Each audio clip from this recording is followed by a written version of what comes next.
Dear students, welcome back. Start करते हैं building material का नेक्स्ट पार्ट। आगे बढ़ने से पहले जिन लोगों ने अभी तक चैनल को सब्सक्राइब नहीं किया है वो चैनल को सब्सक्राइब कर लें। आज के इस पार्ट में हम कवर करेंगे क्वेश्चन 31 से लेकर 70 तक।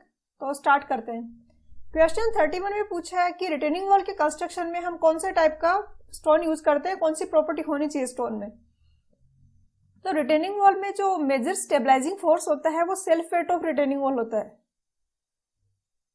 तो अगर हम हैवी स्टोन यूज करेंगे तो उसका सेल्फ वेट ज्यादा होगा, रिटेनिंग वॉल ज्यादा स्टेबल होगी, इसलिए यहाँ पे आंसर हो जाएगा ऑप्शन डी।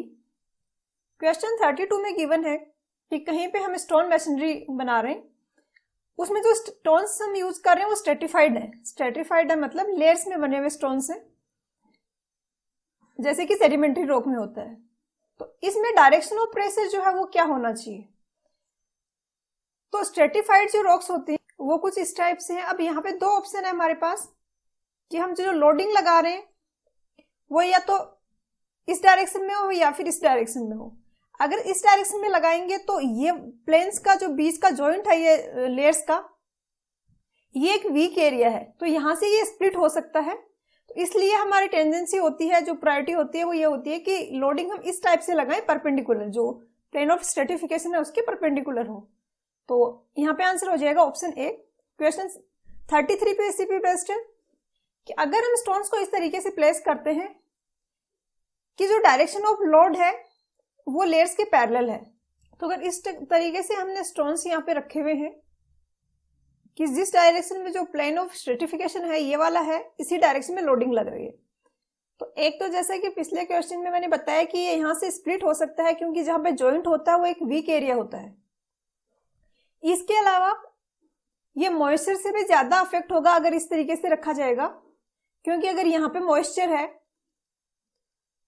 तो नीचे की तरफ मूव होगा तो उसकी परमेबिलिटी ज्यादा होगी। जियोटेक में आपने पढ़ा होगा कि एक तो ऐसा कॉम्बिनेशन हो सकता है कि इस तरीके से फ्लो हो रहा है या फिर इस तरीके से फ्लो हो रहा है। अगर इस तरीके से फ्लो हो रहा है, जो कि इस पे केस बन रहा है अपवर्ड टू डाउनवर्ड के लिए, तो परमेबिलिटी टोटल होती है वो होती है K1 plus K2 plus K3। But अगर हम ये वाला केस लें और इस डायरेक्शन में परमेबिलिटी देखें तो वो होगी 1/K is equal to 1/K1 plus 1/K2 plus 1/K3। तो इस तरीके से प्लेस किया गया तो परमेबिलिटी ज्यादा होगी, तो मॉइस्चर है वो ज्यादा अफेक्ट करेगा। अगर इस तरीके से प्लेस किया गया तो परमेबिलिटी कम होगी, तो मॉइस्चर का इफेक्ट है वो कम आएगा। तो यहाँ पे दोनों ही ऑप्शन करेक्ट हैं, तो आंसर हो जाएगा ऑप्शन सी। नेक्स्ट है क्वेश्चन 34। क्वेश्चन 34 में गिवन है कि आर्चेज में अगर हम स्ट्रेटिफाइड स्टोन यूज कर रहे हैं तो किस डायरेक्शन में हम वहां पे स्टोन्स को रखेंगे। तो रिक्वायरमेंट ये होती है जब स्ट्रेटिफाइड स्टोन्स यूज करते हैं कि डायरेक्शन ऑफ फोर्स है वो प्लेन ऑफ स्ट्रेटिफिकेशन के परपेंडिकुलर हो। और आर्चेज में डायरेक्शन ऑफ फोर्स की बात करें तो इस तरीके से एक हॉरिजॉन्टल कंपोनेंट होगा रिएक्शन का, एक वर्टिकल होगा, और दोनों का रिजल्टेंट कुछ इस डायरेक्शन में इस तरीके से आएगा। और जो प्लेन ऑफ स्ट्रेटिफिकेशन होता है वो रेडियल होता है। ये प्लेन ऑफ स्ट्रेटिफिकेशन है यहाँ पे, जो कि रेडियस की डायरेक्शन में है, और ये कुछ टेंजेंशियली है। तो जो प्लेन ऑफ स्ट्रेटिफिकेशन है और जो डायरेक्शन ऑफ रिएक्शन है वो एक दूसरे के परपेंडिकुलर आ रहे हैं, जो कि बेसिक रिक्वायरमेंट होती है। तो इसलिए यहाँ पे आंसर हो जाएगा option C, radial direction. Question 35 में पूछा गया है कि स्टोन की टेंडेंसी कौन से प्लेन के अलोंग स्प्लिट होने की होती है। तो इसका आंसर होगा ऑप्शन सी, क्लीवेज। जो मिनरल्स होते हैं उनमें कुछ लाइंस होती हैं जिनके अलोंग वीकनेस होती है, वीक प्लेन्स होते हैं वो, तो जब स्टोन स्प्लिट होता है वो उनके अलोंग होता है और उसको हम क्लीवेज बोलते हैं। तो आंसर यहाँ पे ऑप्शन सी होगा। नेक्स्ट है क्वेश्चन 36 के मैसनरी ब्रिक्स का स्टैंडर्ड साइज है वो क्या होगा। तो मॉड्यूलर ब्रिक्स होती हैं तो सबसे कॉमनली यूज होती हैं, और अगर कुछ मेंशन नहीं किया है तो हम मॉड्यूलर ब्रिक का साइज वहां पे मेंशन करेंगे। मॉड्यूलर ब्रिक के दो टाइप के साइज होते हैं। एक तो स्टैंडर्ड साइज होता है जो होता है 19 semi into 9 semi into 9 semi. दूसरा होता है नॉमिनल साइज। नॉमिनल साइज वो है कि जो ब्रिक है उस पर अगर हम मोर्टार लगा दें उसके बाद में उसकी साइज होगी वो क्या होगी, वो साइज होती है 20 semi into 10 semi into 10 semi. तो यहाँ पे आंसर हो जाएगा ऑप्शन बी। नेक्स्ट है क्वेश्चन 37 यहाँ पे पूछा है कि मॉड्यूलर ब्रिक का साइज क्या होगा। तो ये दोनों ही मॉड्यूलर ब्रिक के साइज है। मॉड्यूलर ब्रिक एक स्पेसिफिकली मेंशन्ड ब्रिक है आईएस कोड में। ब्रिक्स के रिगार्डिंग जो कोड डायमेंशन वगैरह के लिए वो है IS 10771992। इस कोड में मॉड्यूलर ब्रिक का साइज मेंशन किया हुआ है जो कि है 19 × 9 × 9। तो ये उस कोड का एक पेज की फोटो यहाँ पे मैंने शो की हुई है। यहाँ पे इसने लिखा हुआ है कि modular size of common bricks. ये है स्टैंडर्ड साइज 19 × 9 × 9 हो सकता है या 19 सेंटीमीटर × 9 × 4 सेंटीमीटर हो सकता है। और नीचे वाली है ये नॉन मॉड्यूलर साइज है। क्वेश्चन में हमसे पूछा है मॉड्यूलर साइज। मॉड्यूलर साइज तो स्टैंडर्ड ये 19 × 9 × 9 वाला भी हो सकता है और नॉमिनल वाला भी हो सकता है 20 × 10 × 10। तो हमें ऑप्शन के अकॉर्डिंग डिसाइड करना पड़ेगा कि आंसर क्या होगा। तो यहाँ पे 20 × 10 × 10 वाला तो ऑप्शन है नहीं, यहाँ पे यही एक ऑप्शन है स्टैंडर्ड साइज वाला। तो यहाँ पे आंसर हो जाएगा ऑप्शन बी। आंसर की वजह इसका आंसर गिवन है वो गलत गिवन है, वहां पे आंसर गिवन है वो ऑप्शन ए गिवन है। तो मैंने रेफरेंस आपको बता दिया, आंसर ये गलत है। आप ये कोड में जाके देख सकते हो यहाँ पे जो मैंने पिक्चर दिखाई थी अभी। नेक्स्ट है क्वेश्चन 38। क्वेश्चन 38 में पूछा है कि फ्रॉग क्या होता है। तो ब्रिक में एक फेस पे हम एक डिप्रेशन सा एक गड्ढा सा प्रोवाइड करवाते हैं जिसको फ्रॉग बोला जाता है। तो यहाँ पे आंसर हो जाएगा option B, depression on a face of brick. Question 39 में पूछा है कि फ्रॉग है वो नॉर्मली कौन से फेस पे होता है। तो फ्रॉग बेसिकली की का काम करता है। जब मोटार फिल करके मैसनरी वर्क करते हैं, तो जैसे ये ब्रिक है और यहाँ पे एक फ्रॉग है और इसके ऊपर जब आप दूसरी ब्रिक ले कर रहे हो तो ये मोटार इसमें भी आएगा और मोटार जॉइंट पे भी आएगा, तो ये स्ट्रॉन्ग बनाएगा जॉइंट को। तो इसको रखा जाता है टॉप फेस पे। तो आंसर हो जाएगा ऑप्शन ए। नेक्स्ट है क्वेश्चन 40 कि माउल्ड ऑफ ब्रिक्स। माउल्ड वो है कि वो सांचा जिसको बोलते हैं जिसमें कि हम मटेरियल भर के उनको बर्न करके ब्रिक्स बनाते हैं। तो उसका साइज जनरली क्या रखा जाता है। तो उसका साइज हल्का सा थोड़ा सा ज्यादा होता है ब्रिक के साइज से। उसका रीजन ये है कि जब ब्रिक को हम ड्राई करेंगे तो उसमें से मॉइस्चर निकलेगा और वो थोड़ी सी श्रिंक होगी। तो इसलिए यहाँ पे आंसर हो जाएगा ऑप्शन ए। अगर हमें 19 × 9 × 9 की ब्रिक चाहिए तो इस साइज से थोड़ा बड़ा साइज का हमें बाउल चाहिए होगा ताकि सूखने के बाद ये साइज मिल पाए। नेक्स्ट है क्वेश्चन 41। इसमें पूछा है कि 1 मीटर क्यूब में कितने ब्रिक्स लगेंगी। तो ब्रिक का स्टैंडर्ड साइज तो था ये। मोटार लगने के बाद में उसका जो नॉमिनल साइज होगा वो होगा 20 cm × 10 cm × 10 cm. 1 metre cube के लिए हमसे पूछा है तो 1 मीटर क्यूब में हम डिवाइड कर देंगे एक ब्रिक का जो साइज है। इसको हमें कन्वर्ट करना पड़ेगा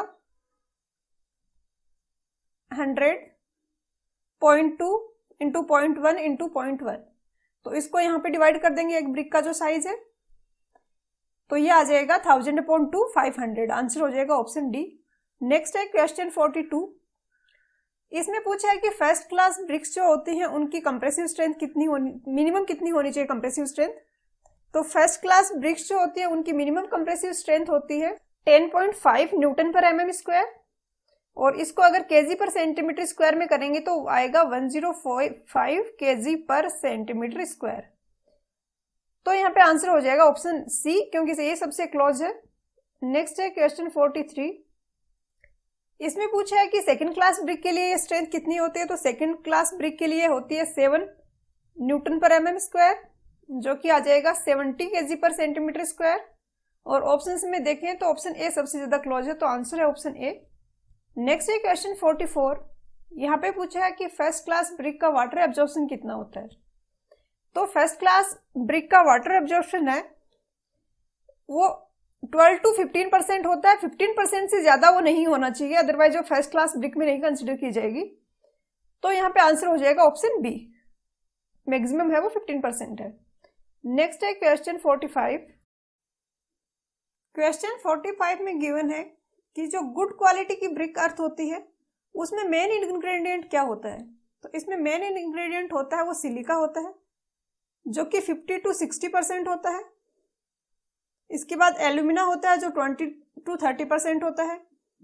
लाइम होता है 10% के आसपास और मैग्नीशिया वगैरह काफी कम होते हैं। तो यहाँ पे आंसर होगा ऑप्शन सी। आंसर की में जो आंसर गिवन है वो ऑप्शन डी गिवन है, जो कि नहीं होगा।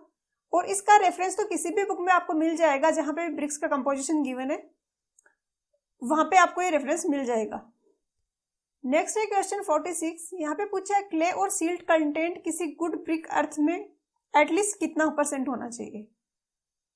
तो ऐसा बुक्स में दिया हुआ है कि क्ले होता है, उसमें कुछ परसेंटेज सिल्ट भी होता है, कुछ और इंग्रेडिएंट्स होते हैं, बट क्लियरली किसी भी बुक में मेंशन नहीं किया हुआ कि इतना % होना ही चाहिए। 2-3 बुक्स मैंने रेफर की। एक एसके दुग्गल की बुक में एडमिक्सचर्स गिवन है कि ब्रिक में हम कौन कौन से एडमिक्सचर ऐड कर सकते हैं। वहां पे गिवन है एक एडमिक्सचर सैंडी लोम,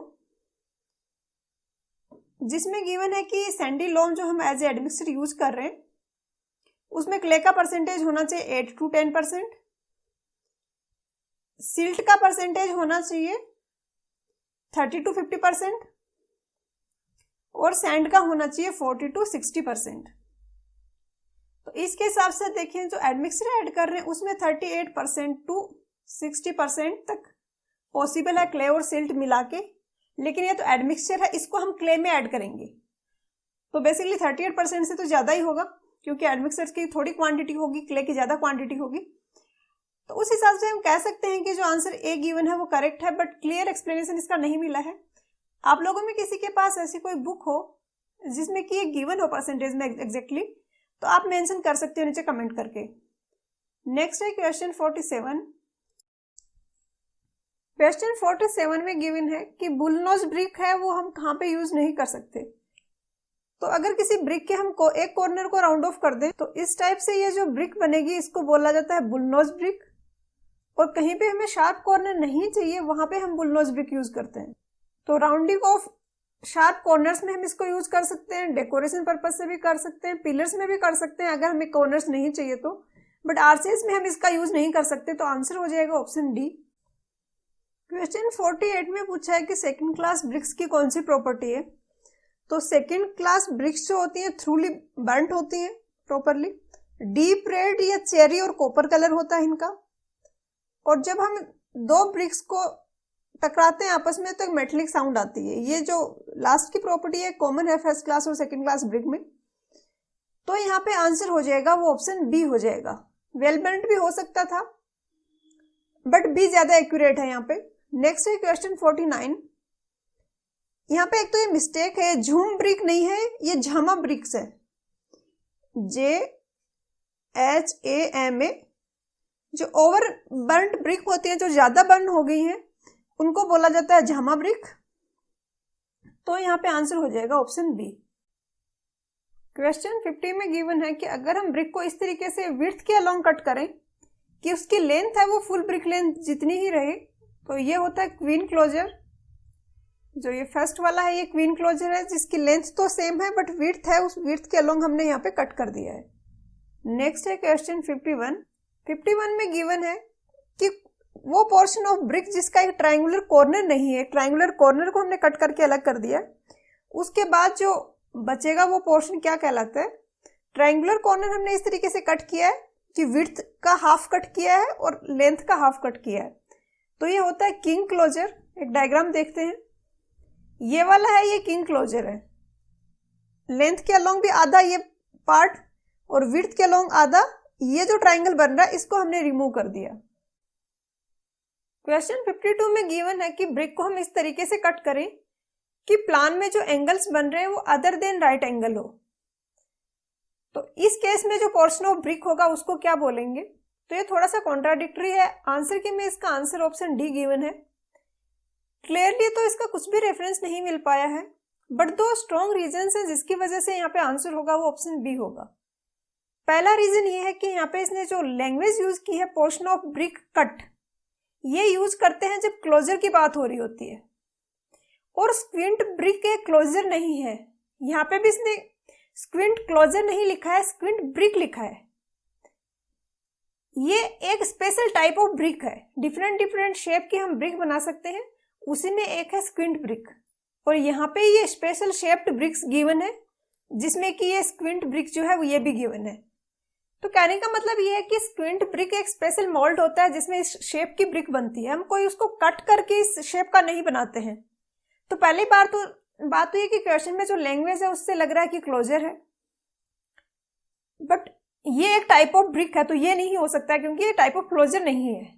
बचे हुए तीनों ऑप्शंस में अगर देखें तो क्लोजर तो कुछ भी हो सकता है, क्वीन क्लोजर भी एक क्लोजर है, किंग क्लोजर भी एक क्लोजर है, बट क्वीन क्लोजर में हम इस तरीके से ब्रिक को कट करते हैं कि हम लेंथ के अलोंग ऐसे कट करते हैं, तो सारे के सारे एंगल होते हैं ये 90 डिग्री के ही होते हैं।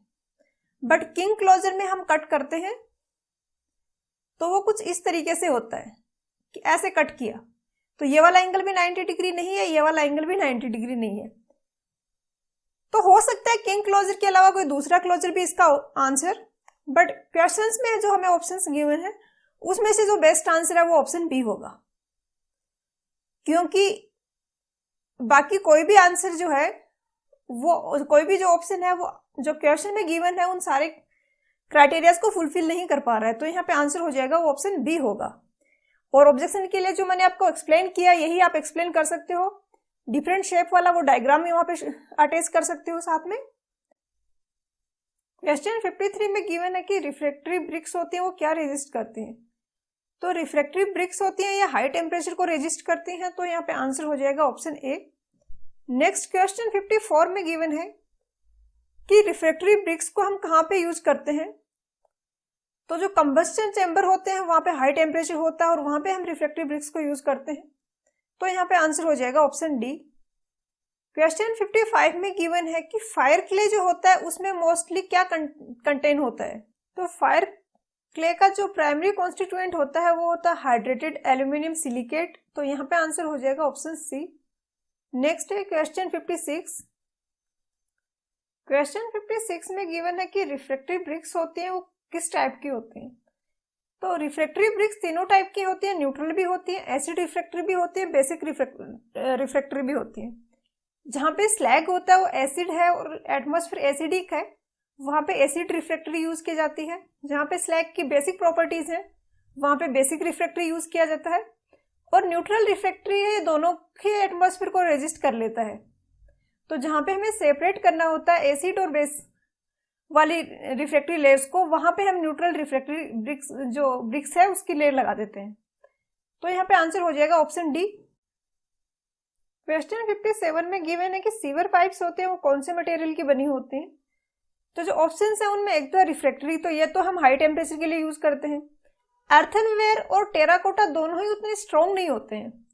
जब सीवर पाइप्स जो है उनमें सीवेज का फ्लो होता है तो अब्रेसिव एक्शन होता है और उसको ये रेजिस्ट नहीं कर पाते हैं, इसलिए ये दोनों भी यूज नहीं किए जाते हैं। स्टोनवेयर यहाँ पे यूज किया जाता है, तो आंसर हो जाएगा ऑप्शन बी। नेक्स्ट है क्वेश्चन 58। क्वेश्चन 58 में गिवन है कि ग्लेजिंग है वो हम क्यों करते हैं, तो जो क्ले के प्रोडक्ट्स हैं वहां पे ग्लास की लेयर हम टॉप पे सरफेस पे प्रोवाइड करवाते हैं, उसको बोला जाता है ग्लेजिंग। तो ये तीनों ही यहाँ पे रीजन है कि अपीयरेंसेस भी उसका इंप्रूव होता है, एटमॉस्फेरिक इफेक्ट से भी वो प्रोटेक्ट होता है, और जो कोरोसिव एक्शन है उससे भी ये प्रोटेक्ट होता है, तो आंसर हो जाएगा ऑप्शन डी। क्वेश्चन 59 में गिवन है कि पग मिल है उसको हम कहाँ पे यूज करते हैं, तो इसको हम टेम्परिंग ऑफ ब्रिक अर्थ के लिए यूज करते हैं। टेम्परिंग बेसिकली नीडिंग प्रोसेस होता है, जहाँ पे क्ले में हम sufficient amount of water add करते हैं और उसको या तो फीड से नीडिंग करते हैं या फिर ये जो मिल है इसमें की जाती है, ताकि वो एक प्लास्टिक स्टेट अचीव कर ले, और वो प्लास्टिक स्टेट में आ जाएगी, उसके बाद मोल्डिंग करके हम जिसमें शेप में ब्रिक बनाना चाहते हैं उसमें हम इसको डाल सकते हैं, तो यहाँ पे आंसर हो जाएगा ऑप्शन सी। नेक्स्ट है क्वेश्चन 60। यहाँ पे गिवन है कि वुडन के जो मोल्ड्स होते हैं वो कौन सी टाइप की वुड के बने होते हैं, तो यहाँ पे आंसर होगा बी, शीशम वुड। प्लाईवुड हम यूज नहीं करते हैं, और देवदार और टीक वुड है वो भी स्ट्रॉन्ग वुड है, बट वो थोड़ी एक्सपेंसिव होती हैं, तो यहाँ पे आंसर हो जाएगा ऑप्शन बी। नेक्स्ट है क्वेश्चन 61। क्वेश्चन 61 में पूछा कि वो किल्न जिसमें कि थ्रू आउट द ईयर जो वर्क करती है, तो ये होफमैन और वुल्स किल्न दोनों ही होती हैं। दो टाइप की होती हैं ये किल्न जहाँ पे हम बर्न करते हैं ब्रिक्स को, एक इंटरमीडिएट होती है जो कि क्लैंप है जैसे, जहाँ पे एक बैच हम डालते हैं उसके बाद वो रेडी होता है, उसके बाद तब तक वेट करते हैं, उसके बाद दूसरा बैच डाला जाता है। जबकि होपमैन और बूल्स जो किल्न है इनमें अलग अलग चैम्बर बने होते हैं और उनमें अलग अलग प्रोसेस चला होता है। जैसे एक में ब्रिक्स बर्न हो रही है, दूसरे में आप फिल कर रहे हो, तो इस टाइप से ये कंटिन्यूअसली चलता रहता है, कंटिन्यूअस टाइप की ब्रिक किल्न है। तो यहाँ पे आंसर की में आंसर गिवन है वो ऑप्शन सी है, बट ऑप्शन बी भी यहाँ पे करेक्ट होगा क्योंकि ये भी कंटिन्यूअस टाइप की है। और ये इंफॉर्मेशन यहाँ पे गिवन है। जो दुग्गल वाली बुक है उसमें स्ट्रक्चरल क्ले प्रोडक्ट का एक चैप्टर है, एस के दुग्गल की जो बुक है बिल्डिंग मटेरियल की, उसमें पेज नंबर 25 पे गिवन है कि ये दोनों ही कंटिन्यूअस टाइप की ब्रिक हैं, तो दोनों ही throughout the year work कर सकती हैं। नेक्स्ट है क्वेश्चन 62 में स्टेटमेंट गिवन है लाइम के रिगार्डिंग, तो करेक्ट स्टेटमेंट पूछा है, तो यहाँ पे correct statement option C. A में गिवन है कि फ्री स्टेट में अवेलेबल होता है, तो ये फ्री स्टेट में अवेलेबल नहीं होता है, ये CaCO3 की फॉर्म में अवेलेबल होता है, जिसको हम हाई टेम्परेचर पे हीट करते हैं तो CaO मिल जाता है हमें, जो लाइम है क्विक लाइम, और CO2 गैस फॉर्म में यहाँ पे निकल जाता है बाहर। तो आंसर होगा ऑप्शन सी। डी भी गलत है, कैल्शियम क्लोराइड नहीं है लाइम, CaO है लाइम। ए भी गलत है और बी भी गलत है। नेक्स्ट है क्वेश्चन 63। क्वेश्चन 63 में गिवन है कि वो लाइम जिसमें मेनली कैल्शियम ऑक्साइड होता है और वो स्लैक करता है वाटर के साथ में। तो स्लैकिंग एक प्रोसेस होता है, जब लाइम को हम वाटर में ऐड करते हैं तो एक्सोथर्मिक रिएक्शन होती है और हीट रिलीज होती है, तो ये प्रोसेस होता है स्लैकिंग।